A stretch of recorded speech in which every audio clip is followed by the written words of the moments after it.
Hello, everybody in the Visible on Purpose challenge. I thought I would speak with you directly, also because Monday's the day that I record Career Revolution podcast episodes. So you get me looking made up and good. But more than anything, it's about helping you in the last week of the challenge to see how you can create content consistently. So, your visibility power tool for week 4 is consistency. And I want to just break that down for you in terms of how I do it and how I see it really works.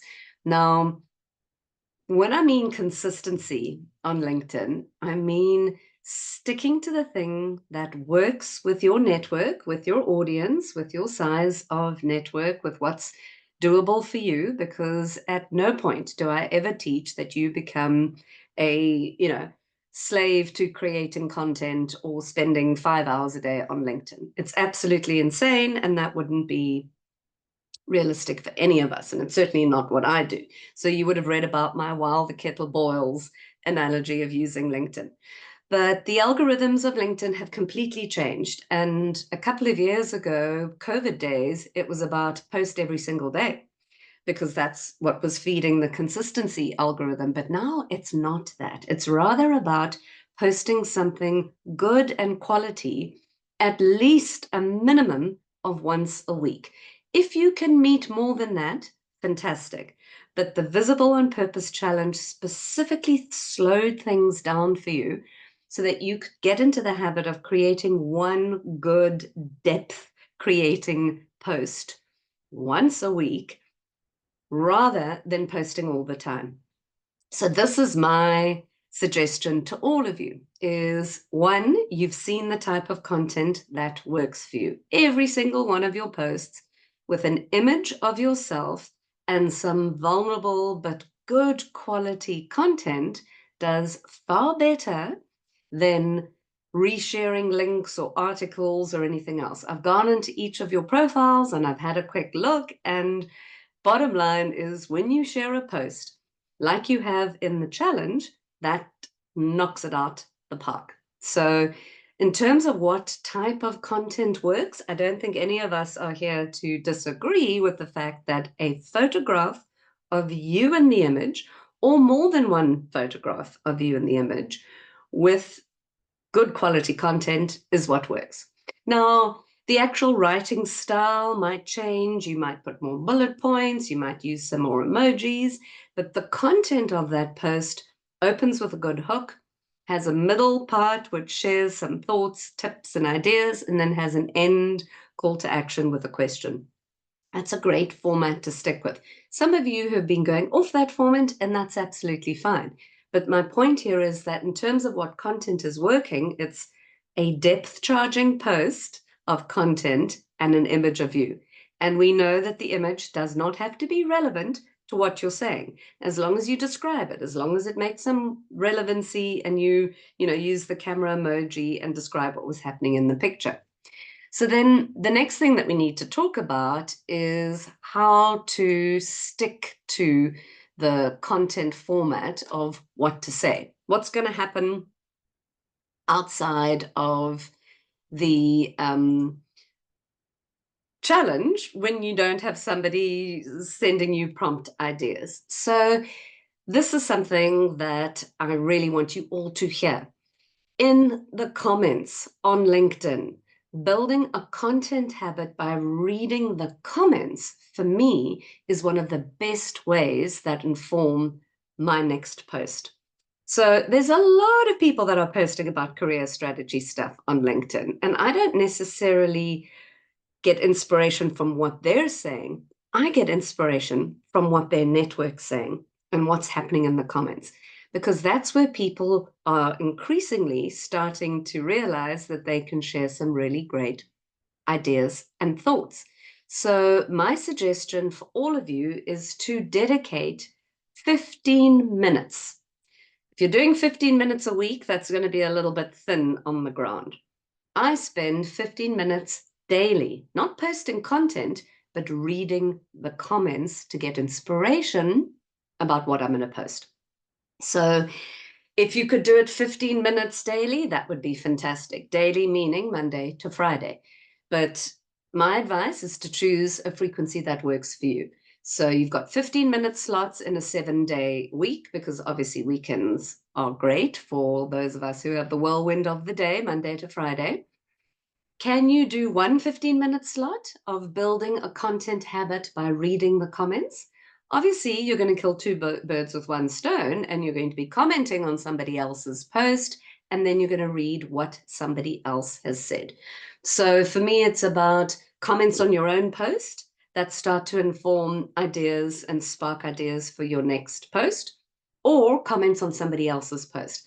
I follow a lot of leadership coaches and entrepreneurs and corporate people and weird people. I mean, my network is so incredibly vast on LinkedIn, and all the time in the comments, I'm finding some inspiration. So my first advice to you is if you're posting once a week, that gives you time because you're not having to post every single day or more than twice, 2 or 3 times a week, to focus on reading the comments. So that's the first thing, is spend some time building a content habit in the comments. The second thing is, when you create that post, rather than just each week thinking about what you're going to write, try to get into the habit of batch creating. And what I mean by batch creating is, you've all gone through this challenge with purpose, position, presence, and power. Love the power of P's, to help you with your content writing in the month of August.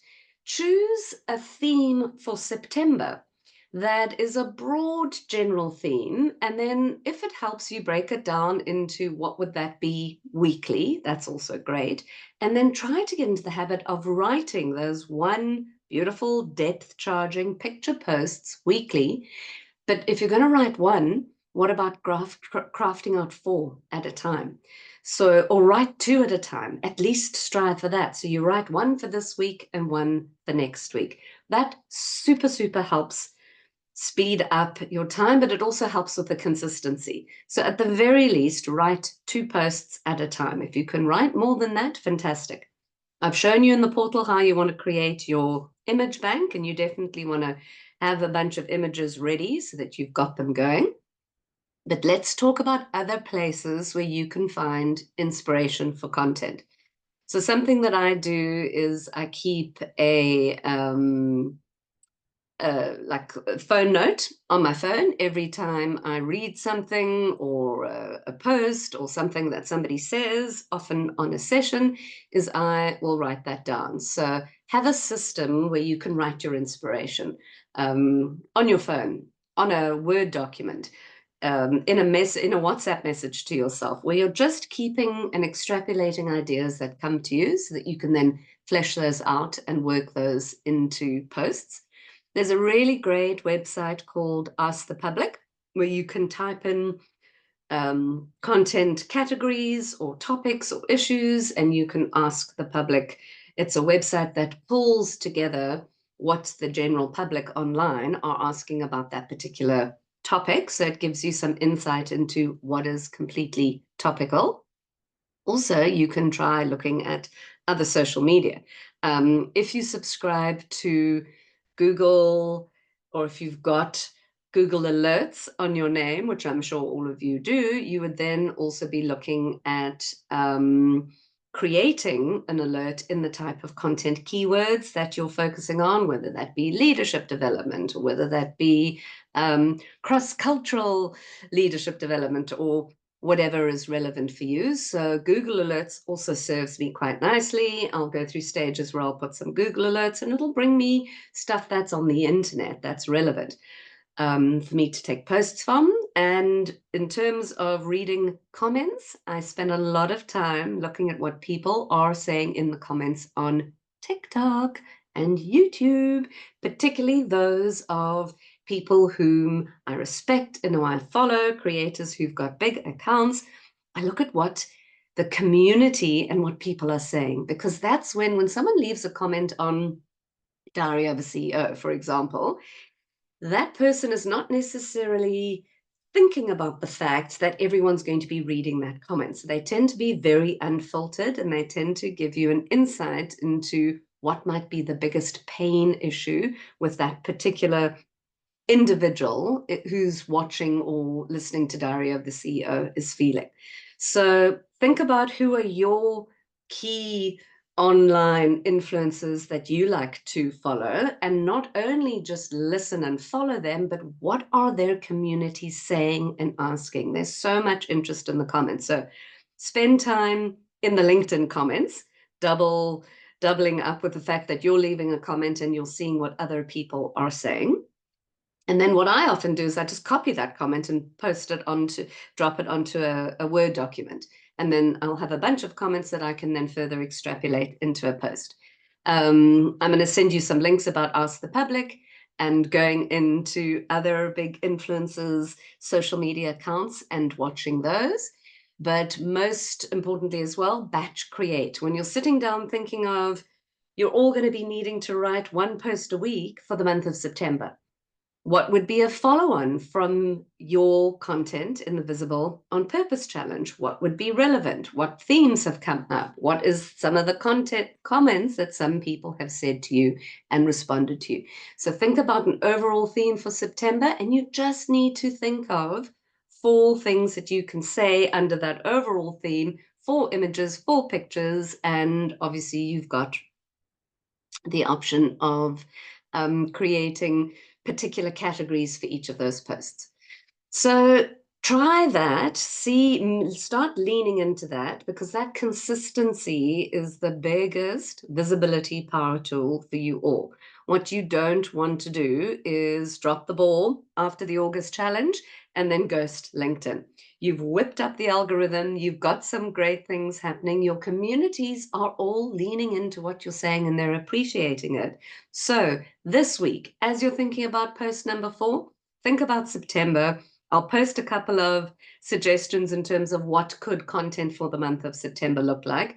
All over the world, it's a change of season. Southern Hemisphere, we're moving into spring.